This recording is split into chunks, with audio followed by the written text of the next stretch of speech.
Hello everyone. I know we said last week that we were having a week off and we weren't going to release an episode, but we had a wee chat and we decided, do you know what, just because we're having a week off, why should our lovely listeners miss out? So what we decided to do is just a wee treat, a wee bonus for you.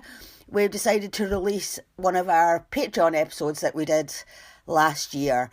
So obviously it's only been available for patrons up until now. So, hope you enjoy it. Bye. Hello and welcome to Crime Divers. I'm Laura. And I'm Jill. And join us today as we dive into the case of hotel suicide.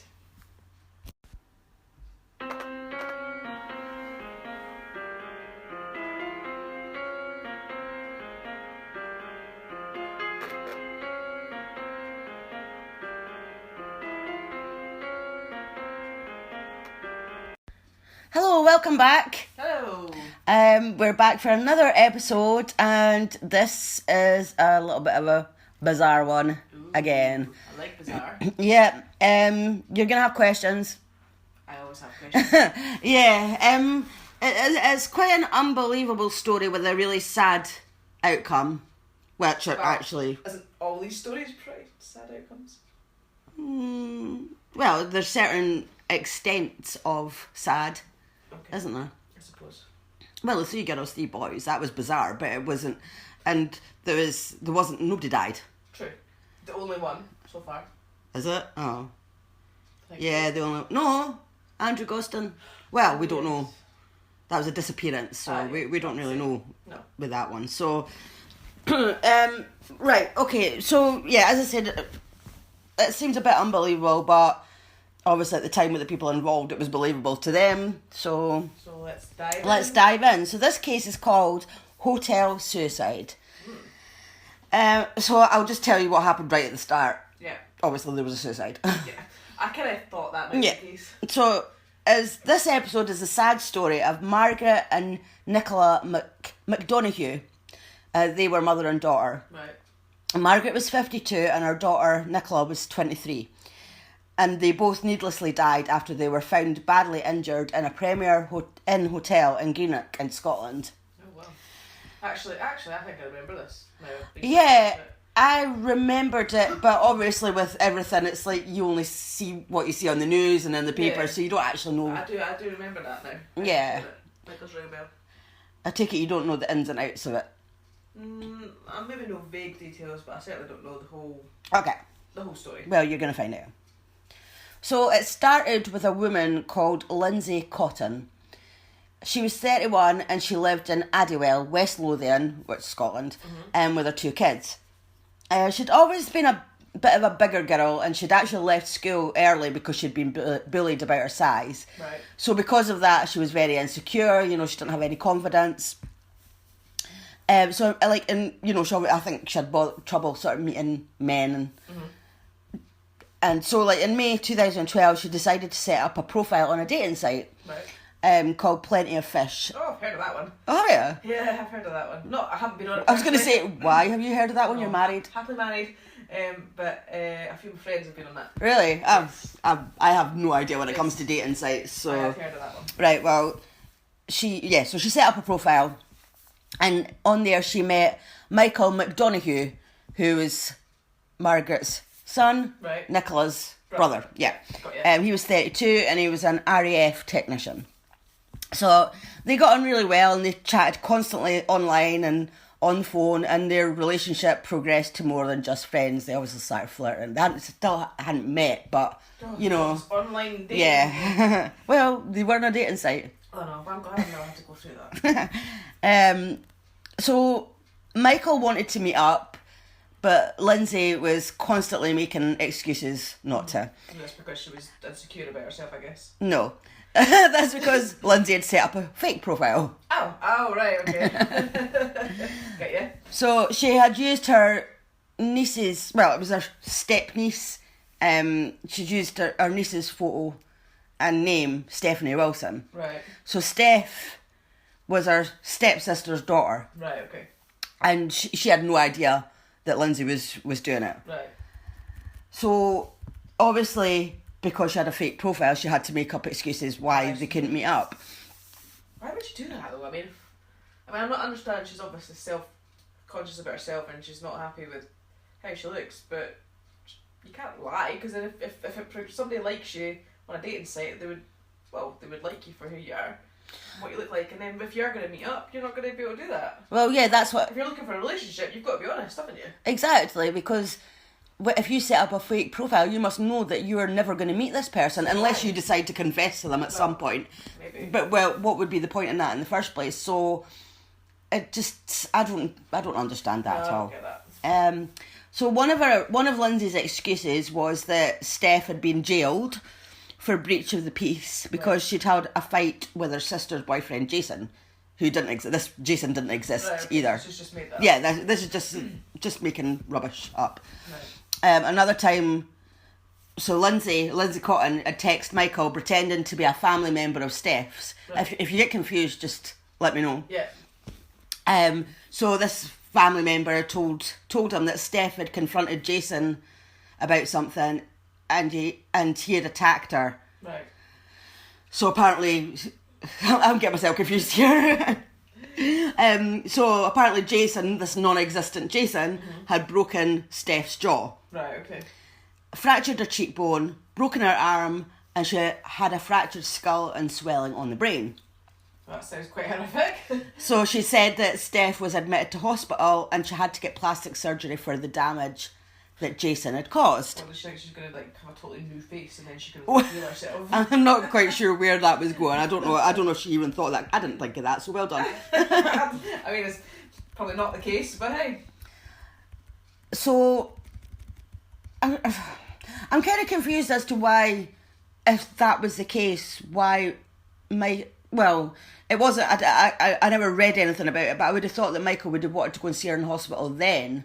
But then maybe because they hadn't met, he didn't feel like it was maybe place to go. Maybe because I'm not sure that I would go and visit someone in hospital I've only been talking to online. It depends how far on the relationship is. Though I mean, if they're claiming to be, I just would have expected, that the family will be around. She might have friends. Well, yeah, that's true. Actually, I mean, you don't really go and visit people in hospital unless you're quite close to them, do you? To be fair, it's not really where you want to meet somebody, is it? Like yeah. The first time you wouldn't want to meet them like that. So she, if she had been genuine, she wouldn't want them to see her at her worst.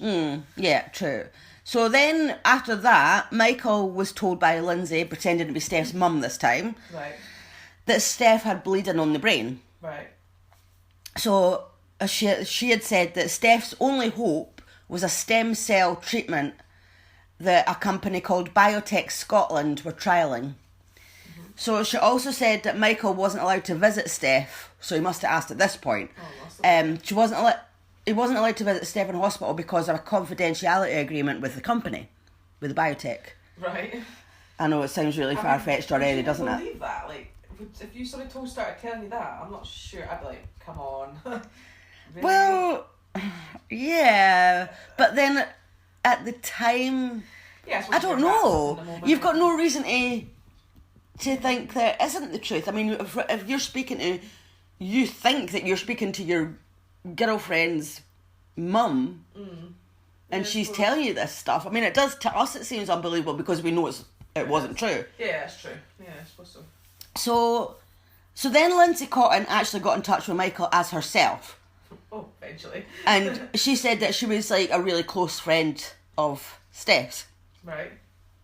So she was basically giving him the information about what was going on. They were that close that she knew exactly what was happening in the hospital and everything. So she said that a doctor in the trial had tried to kill Steph by poisoning her, and that Biotech would be paid £100 million if all the patients in the trial died. I know. That is ridiculous. I didn't understand that because I was like, even if that was true, why would you get paid £100 million if the patients died? Surely you're trying to treat patients. Well, yeah, that makes no sense whatsoever. So I have absolutely no idea. I don't know if I'm just being stupid or if it wasn't explained properly or what. I honestly have no idea what that means. Yeah, I have no idea. No. And I would like to think that I would be questioning that. Well, yeah. I mean, even that just sounds completely ridiculous. It does. But as I said, when you're in the moment and you're being told this stuff, we don't know, do we? No, we obviously don't. And she also said that it was such a big scandal that the government was involved. Right. And that the media had been banned from reporting on it. So that's obviously why you wouldn't be reading it in the paper. Yeah, of course. And that's why biotech was stopping Michael from visiting, because they were trying to kill Steph. Right, okay. I have questions about that. Like, if my family member was in hospital and I knew that or thought that the doctors were trying to kill her, I'd be doing something about it. I'd be having the police involved. I'd be marching into that hospital and just saying, right, come on, unhook all the machines, let's go. And even if it meant that they died, well, at least she's not been murdered. It just sounds a bit far-fetched. It does. So, Michael actually moved in with Lindsay Cotton. I'm not quite sure why. Okay. I read that he wanted to be close so that he could hear about Steph as soon as Lindsay heard anything, but I don't see why he had to move in for that. Like, surely she could just phone him. Is that what she planned all along, that she would, like, now that he would fall in love with her now? Well, yeah, I think so. I'm assuming that she would maybe, I don't know, she was going to make up that Steph had died, or that Steph was just going to be phased out, or right. I have no idea. I don't know what her plan was. But he helped around the house. He decorated, did DIY. He spent time with her kids, and he took them on holiday. And Lindsay would keep him updated on Steph's progress in hospital. But he was actually that stressed and worried about it that he quit his job with the RAF. Really? Yeah, that's how. Oh my God, what a shame. Stressed out he was. But again, I get that you'd be stressed out and worried, but this is a person that he's never met. Well, exactly. So. Why would you give up your career? I mean, RAF career's got to be a good career, isn't it? Well, yeah, of course. So that's. I mean, I could understand maybe if it needed to take some time out or something, but to actually quit over somebody you've never even met. I don't know. I mean, surely you could maybe just go to your employer and say, look, this is what's going on. Mm-hmm. Can I have a bit of time off? Yeah, exactly. But there could have been other factors. We only know what's been reported on, so true. There could have been other factors involved. True. So Michael, he must have still been either texting or speaking to Steph on the phone, but she must have been disguising her voice, because they had been talking. She had been talking to Steph. He had been talking to Steph on the phone before Lindsay came along. Right. Okay. So Lindsay must, unless he just didn't realise. Well, maybe. I don't know. So. And so they must have still been texting and that, and speaking on the phone. Another reason why I don't understand why he had to move into Lindsay's house was because he asked Steph to marry him. So why is he moving into another woman's house? You were met to marry you? Well, Steph, I don't know. Steph wouldn't accept. He wouldn't accept. But there was a reason, I think. I think there was a reason, but I can't remember what it was, and I mustn't have written it down. I don't know. Uh-huh. But she wouldn't accept the proposal until he bought her a ring. Right. So he bought an engagement ring, which cost nearly £2,000. I'm sorry, you can go to Argos and get one for maybe, I don't know how much engagement. I mean, you can get cheap enough rings, can't you? Get one for 50 quid or something. So he just left his job as well. I mean. Yeah. So he gave it to Lindsay to pass on to Steph because Steph didn't exist, Lindsay wore it herself and told her friends that she was engaged. Well, what, did she just take it off when she was around him then? Must have done. But what I don't understand there either is, like, well, why is she getting to see Steph? If she was passing the ring along to Steph, why is she allowed to see her? She's not family. She's not family. Like, you know, she's... So, again, another inconsistency that I just don't understand. So, Michael and Lindsay, they did get on really well, you know, as friends. They were really good friends. And she had been round to his family's house and met them all. They all liked each other. And Michael had told his mum about Steph, obviously. Of course you would, like, especially if you got engaged to somebody. Oh, yeah. And, you know, told her that she was in hospital. And as he was led to believe that biotech were trying to kill Steph and that they were trying to kill all the patients, like, he told his mum about it and how worried he was. Right. So she obviously believed it as well. So, you know, it's not just one person that's believed this. This is like a whole family that's believed this, basically. Because, like, Margaret and Nicola, they were like best friends and they told each other everything, so it was natural for Margaret to tell Nicola about it as well, because obviously she was worried that about her son's girlfriend, fiancé. And then Nicola actually went on to tell an ex-boyfriend about it. Right. Not actually sure why she would tell an ex-boyfriend, or if it was just, maybe it was a boyfriend at the time and it was just the way it was written when I was reading it. Maybe it was... Yeah. Or they might have just been friends. Well, who knows? But she did. She told somebody else anyway. That's the point. It doesn't matter who it was. She told someone else. Right. So, when Lindsay found out that Nicola had told somebody else, she turned nasty. Right. Because obviously it's not true, is it? Yeah, so this Lindsay Cotton, she said that Margaret and Nicola had breached the confidentiality of Steph's case and that they both faced 20 years in prison. How she would know that as well, I've no idea. Come on. So Lindsay then contacted Margaret and Nicola pretending to be a lawyer. One of her many... She's a bit... Yeah, she's pretending to be everybody, isn't she? And she sent them messages saying that they might have to flee the country. Which, again, why would a lawyer tell you that you have to flee the country? Surely no lawyer on this planet would tell you that. Unless they're a very dodgy lawyer. Oh yeah, unless they're very dodgy, because at the end of the day you would be fighting your case or whatever it is. That's what they're paid to do, isn't it? Of course, so... To flee the country. Yeah. Why would you believe that? Why do people get so gullible? I don't know, and I just think... I mean, I know it's easy for us to say, because we obviously know none of this is true, but... And I know people can get carried in a moment, but come on, still.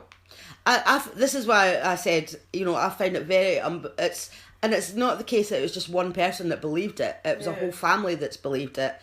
And to me, that's just... Like, does not one of them question that? Like, you think? It's really weird. On the 7th of May 2013, Lindsay went to Margaret's house to discuss the situation. Right. She demanded £5,000 and that she would make the case go away. Oh, come on, this is getting ridiculous now. She also demanded another £500 to arrange a fake passport for Nicola. So I've got questions about this. So number one, if this is such a big scandal that the government is covering up, how is Lindsay Cotton going to make that go away? And how would she get well, I don't know how she get a fake passport, but well, that's my other questions. I told you I had questions. That was the worst one. Sorry. Number two, why does Nicola need a fake passport if Lindsay is going to make it go away? If she's going to make the case go away, why would you need a fake passport? Yeah. And number three, if she actually did need a fake passport, why isn't Margaret getting one? Why is it only Nicola that's getting one? So it's the both of them. There was no mention of her mum getting one. No, it was just Nicola. So that's why I had questions. So I just wouldn't believe that. I'm sorry. I don't care. I would not believe. Like, if somebody told me that nonsense, I just wouldn't believe it. I can't imagine. It's too far. I mean, you might believe the whole hospital thing at first, fair enough. But as that story's coming on now, it's just getting more ridiculous. It does sound more ridiculous. And I just can't believe that these people actually did believe that. I mean, again, I know it's easy for me to say because I know it's ridiculous, but... And plus we only know what I've read, so maybe there was more convincing factors that... Maybe there was, but I just... But from the way that I'm telling it, from the way that I've read it, it doesn't sound convincing in the slightest. It's like a film, it's sort of like real life. You know, it's like something you'd watch in a film or something. It's like totally, you know that's just not going to probably happen in real life. I just can't believe that. But. Well, after that, 3 days after that, Margaret and Nicola were found at the Premier Inn, barely alive. So, for them to do that, because of this, like, so they've basically decided they can't deal with what they think is going to happen to them. Yeah, they can't face. So they're going to die. They kill themselves. Well, I'll tell you what happened. So they'd been reported missing 17 hours before they were discovered at the hotel. The alarm had been raised when Margaret hadn't turned up to pick up her foster son from nursery. Right. They'd booked into the hotel at 3:50 p.m. on the 9th of May 2013, left a little while later, and then they came back between 12:30 and 1 a.m. on the 10th of May. So they were away from like nearly 4 o'clock till the early hours of the morning, and no one knows where they were, what they were doing all that time. Went out drinking or anything? I don't know, there was no... You would think there maybe be sightings of them, like if they'd been out drinking or in a restaurant or something, you would think. So I've no idea, that's a bit of a mystery. And nobody kind of understands why they would book into the hotel either, because it was only 17 miles from their home. So, but if they wanted to commit suicide, then maybe they didn't want to do it at home. They didn't want their family finding them. Probably. I'm assuming that's probably why. That's probably the reason. So at 7 a.m. on the... So they came back between 12:30 and 1 o'clock in the morning. Then by 7 o'clock in the morning, Margaret was found in a bedroom, but Nicola was found in the hallway. Right. So I'm not sure if Nicola was trying to go and get help or something. Yeah. Like, maybe she changed her mind, but I don't know. But anyway, the police... the police were shocked by the severity of their injuries, as it seemed really brutal for them to do it to themselves. Oh, so they... Both women's arms had been slashed. Right. They hadn't been stabbed, just slashed. Right. And both of Margaret's arms were slashed from her wrists right the way up to the top of her arm. Oh. And if she actually had survived, she would have had to have her arms amputated. Oh, really? As the wounds were that bad. Wow. So she died a few hours later after being found. They took her to the Inverclyde Hospital, and she died a few hours later. So the cause of Margaret's death was listed as incised wounds of the left arm. Right. So Nicola, her arms were slashed as well, but they were from the wrist to her elbows. Right. And she actually died 3 days later in Glasgow's Royal Infirmary. Right. So Nicola's cause of death was a single wound of the left arm. Oh, wow. And I read, like, there's speculation that they're taking pills as well, but I don't know if it was confirmed or not, so I don't know if they actually had. I think they must have, like, researched what would kill them. They must have, to actually, to die from one single wound for Nicola, they must have known where to do it. But then again, if they're slashed right the way up, maybe not, because they're trying to find the right one. I don't know. Yeah. But as I said, the police were so shocked, because it's like, if you're going to commit suicide, that's a lot. Yeah. Like, a lot of pain and a lot of blood, and it's a lot to do, rather than just, obviously, the other ways of taking your own life. There's other ways, and that's like, very brutal. Do you think, like, they would have each done it to themselves? I don't know. I mean, that's... But whatever... I mean, I don't know. Would they be able to do it to each other? Would you be able... Well, I was going to say, would you be able to do it to me? You'd probably say, yeah. I would never do it to you. But, yeah, I mean, I can imagine doing it to anybody. So, no. I can imagine doing it to myself, though. But, you know, so you just don't know. But... That's horrific. And the thing with Nicola being found in the hallway as well, I kind of wonder if she did maybe have a bit of panic or something and think, oh, you know, maybe, I'm going to go and get help, maybe. Yeah. I don't know. But yeah, unfortunately, They both died, yeah. So, a week and a half after the suicides, the police searched Lindsay Cotton's house, and they found 15 mobile phones. 15? Yeah, 2 laptops and 2 tablets that she had used to communicate with the McDonoughs, so that they would think that they were communicating with all these different people, like members of Steph's family, like doctors, lawyers, etc. And Michael, he had been tricked into giving her nearly £5,000, a BlackBerry and an iPhone. So Lindsay Cotton was arrested, and in court she pleaded guilty to fraud, falsely threatening Margaret and Nicola with prison, and conning Michael out of the money and gifts. Right. She said the reason that she did it was because she wanted a relationship with Michael. So I think he's obviously found out at this point that, like, the whole thing's just been made up and it's been her all along. Yeah. So, imagine how he must have felt. Well, he probably feels guilty.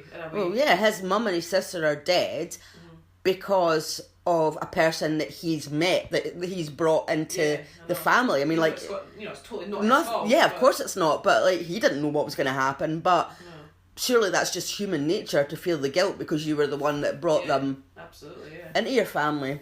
So, she was obsessed with Michael and wanted to keep him in her life. So her lives just got worse and worse. She said she wanted a better standard of living and better finances. And her lawyer asked for her to be spared jail as she had emotional scars from being in previous violent relationships. I'm sorry, but what's that got to do with what you've done? Like, she knew what she was doing at the end of the day. Exactly. So on the 8th of October 2015, she was sentenced to 3 years in prison. Apparently, Lindsay had been using her niece's photo since 2011. She had set up a Facebook profile to get male friends without Steph knowing. Right. But that wasn't the first time that she had used Steph's photo. She'd actually also done it in 2001, so that's how far back she'd done it. Right. But Steph actually found out what if somebody'd... Obviously, Steph didn't have Facebook, but obviously a family member did. Yeah. And had seen the profile. And must have somehow known that it was Lindsay. But she said when Steph found out, she didn't want to confront Lindsay because she said she didn't know her very well. She didn't spend, she was her step auntie. She didn't spend any time with her. She didn't really know her. Right, didn't have much to do with her. Yeah, so she didn't really want to embarrass her. So Steph just basically set up her own profile on Facebook and reported the one that Lindsay was using as a fake, and she managed to get it removed. Right, okay. So that was her way of dealing with it. But she had no idea. Once this all came about this time, she had no idea that Steph had been... because Lindsay had been using it. Because I'm sure I read that Steph was actually married. So she's not going to be on, dating sites or anything. So, how would she know? It was different before because it was Facebook, but for somebody, anybody could be using your picture that's true. On a dating site. Absolutely. So Lindsay Cotton, she died. Oh, really? 6 months into her 3-year prison sentence. Oh. She was 33 and she was found unwell in her cell in March 2016. She was taken to the Edinburgh Royal Infirmary and she died from a pulmonary embolism, which means blood clots in the lungs. Oh well. So karma's a bitch. Yeah, pretty much. It is. I mean, I know.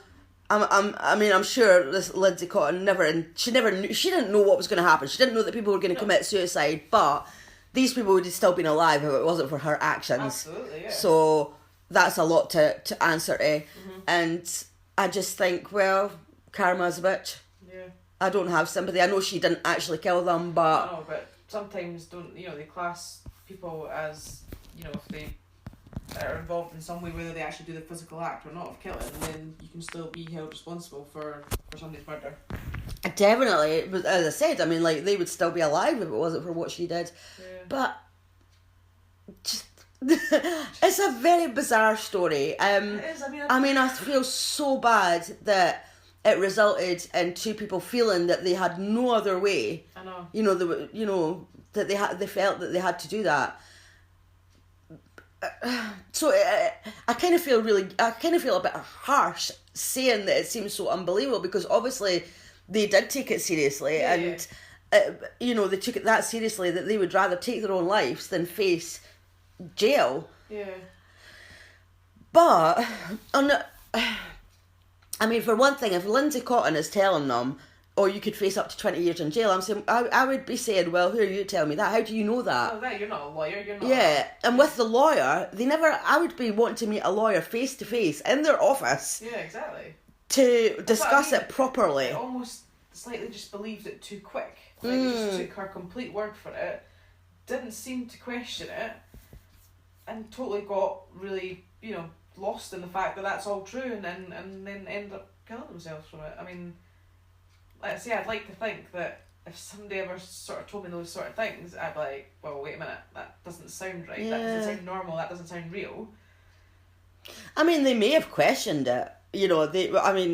For all we know, they could have been like, no, that doesn't sound right. And for whatever reason, they've been convinced. However it's been done, they've been convinced that it is real. I mean, obviously they were convinced that it was real. Must have been, exactly. Otherwise, they're not going to take their own lives. But it's just so sad that they did believe it, and Lindsay Cotton's daughter, I think she was 16 by the time it all came out, and she had no idea. I think her brother was a few years younger, right. And she said that they had no idea about what their mum was doing. Obviously Michael was living with them, so they knew Michael, and they actually thought that Michael was their mum's boyfriend. Right, okay. So they'd never heard Steph's name mentioned. Oh, wow. You know, so as far as they didn't know that Michael had a girlfriend who was in hospital. Right. They just thought that because, like, as I said, like, Michael had moved in, he was doing DIY decorating, took them on holiday, so they just assumed that. He was well, I think the mother probably told them. Yeah. You know this, and they just took that, and because. You know, they weren't told any different. They were just kids. Exactly. So can you imagine the shock that they got when they found out that their mum had done that and caused 2 people to die. That's just horrible. And then for their mum to die as well. I feel sorry for them as well. Oh yeah, they're victims in it too. Absolutely, but I just can't believe that's you've got to be careful with your actions. It just shows you that. People that can be mean out there, that can do horrible things, you just, something that you think that might not have a serious consequence, somebody might take it away, that it drives them to do something as horrible. You never know. You never know what your actions could drive somebody to do.